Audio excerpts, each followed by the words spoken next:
So gone are the days when Apple would release just one iPhone a year. It was simple and it was nice. But here we are in 2018 and we have not one, but 3 new iPhone models. Android fans touted choice for almost a decade, and it was only a matter of time before Apple actually caved in. So people, you now have 3 iPhones to choose from.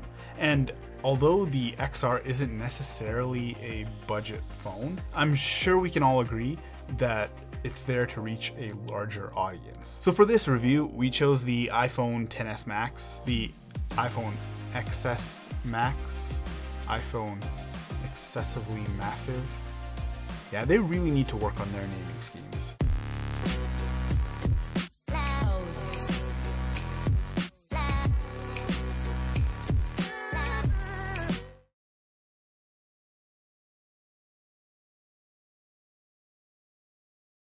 Hey, welcome back guys. We are going to do a bit of a different format for this review to give you guys a live perspective as we go through the coming weeks of using this phone. I'm going to show you guys my experience porting over temporarily from my Pixel XL2 and give you guys a breakdown or sort of a status report on the device itself, what I like about it, what I don't like, how it differs from my Pixel 2 XL, just a candid review on the phone itself. So hopefully you guys can join us on this journey, and by the end of this 4-part series, you'll get an idea of what it's like to live with the iPhone XS Max for 15 days. Okay, so I'm going to unbox the phone and show you guys what's inside here.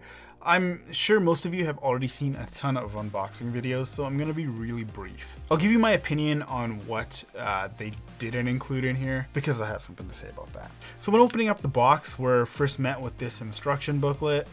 Has the standard setup guide, the quick start guide, and of course these beautiful stickers, the standard Apple bumper stickers.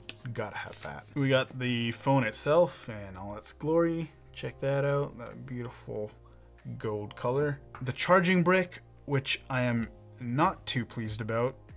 We'll get into that in a second here. And the lightning port earpods. And underneath that we got the cable, the one USB-A to lightning port cable, which I am also not pleased about. But let's talk about this 5-watt charging brick.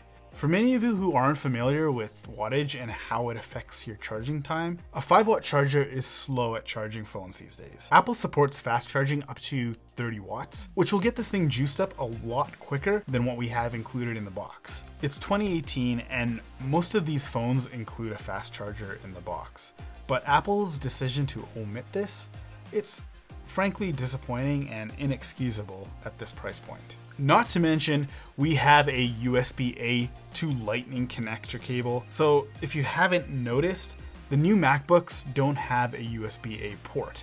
And if you want to charge your phone, you're pretty much out of luck. They could have made it USB-C, but again, what can you do, right? It's Apple. So just keep that in mind before buying this phone. Obviously, it's probably not going to sway your purchasing decision, but you might want to add that to the overall cost of the device itself if you care about those 2 features. I'll add some links down below to a great fast charger, as well as a USB-C lightning cable that you guys can use and won't break the bank. Finally, we have, I guess that's everything. I guess we just paid for the phone itself. Moving on, let's talk about the device itself.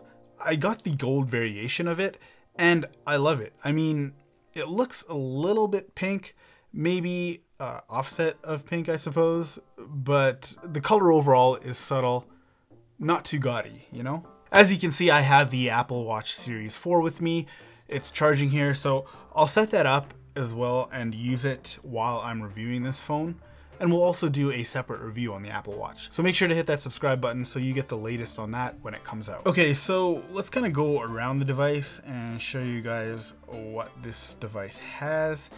We got on the left-hand side that do not disturb switch, which is my favorite feature of the iPhone. Now that OnePlus has it, that's awesome. I wish all Android manufacturers actually included that because it is a very useful feature. especially in meetings. We also have the tactile volume rocker keys here. On the right hand side, we got the elongated power button, which also acts as the Siri button if you hold it down. And we also have the nano tray SIM slot right here. One thing to note on the new iPhone XS and XS Max is that these phones now have dual SIMs. So you can have a physical SIM inside here as well as an eSIM based on the carrier that you are with. They will be rolling that out sometime soon in the next coming months. So that's a welcome feature for sure. On the top, we got nothing but the antenna band. And on the bottom, we got that bottom firing speaker and the lightning cable connector, as well as the microphone. Standard on most of the new iPhones, on all the old devices as well too. They're always at the bottom. But one thing to note on these new iPhones is that these are stereo speakers. So it'll use the bottom firing speakers as well as the top to give you that stereo effect. That is a welcomed addition. We'll see how that works in the next coming days. I'll let you guys know. I'll play some music, maybe watch some movies, and report back to you. On the back, we got that dual lens camera, standard on the iPhone 10, the previous year's iPhone 10 as well too. But the one difference that you should note on this phone is that now it includes Smart HDR. So I don't know how these photos are gonna turn out, but I'm really excited to see how that Smart HDR works, because if this camera is much improved from the previous model, it might sway me to move over. I don't know. On the front, we got that front-facing camera as well as the speaker, as I mentioned before. So I think I covered most of everything that's on the device here. We have that beautiful screen as well too. That's to go without saying. So our intentions for this review is to give you guys a picture of what it's like moving from an Android device over to iOS and using it for a good 2 weeks or so. I want to talk about the pain points and differences that we encounter, and mostly what we like and we don't like about the device during our usage. This device, it feels incredible to hold in my hand. I mean, the sides are not as slippery as I thought they would be. They have a bit of grip to it. The back, it's glass. It's like the previous iPhone 10. In terms of design, it's nothing new from that. I wouldn't say you can use this with one hand though. Even though the display is actually bigger, it is a massive phone. What I find pretty interesting is my Pixel 2 XL and the iPhone, they're pretty much the same kind of footprint if you look at that. The Pixel is just a little bit longer here.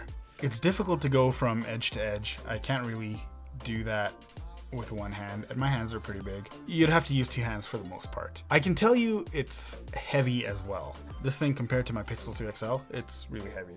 I mean, looking at GSM Arena here, we have the iPhone XS Max coming in at 208 grams, and we have the Pixel 2 XL at about 175 grams. So that's a significant weight difference there. I can tell it's heavier. I guess using it in bed would be kind of difficult. I don't want to drop this on my face like I do with almost every one of my phones. I think the iPhone XS Max is a bit thinner than the Pixel, but it doesn't really look like it from this side. If I look at it side by side, it looks a bit thicker, but I think that's due to the camera bump here. It protrudes a little bit, so it makes it seem like it's thicker. It also doesn't sit flat on the table, as you can see. Kind of moves around, whereas the Pixel is flat. That's just something to keep in mind. Okay, so I pretty much gave you guys my initial impressions on this device, what was inside the box, some of that basic stuff. I pretty much want to give you guys a real-world experience with the iPhone, use it for a couple days, and kind of formulate my thoughts as to what I like about the device, what I don't like, and what I found while using it. Follow us on this journey, and I will meet up with you guys on day 3.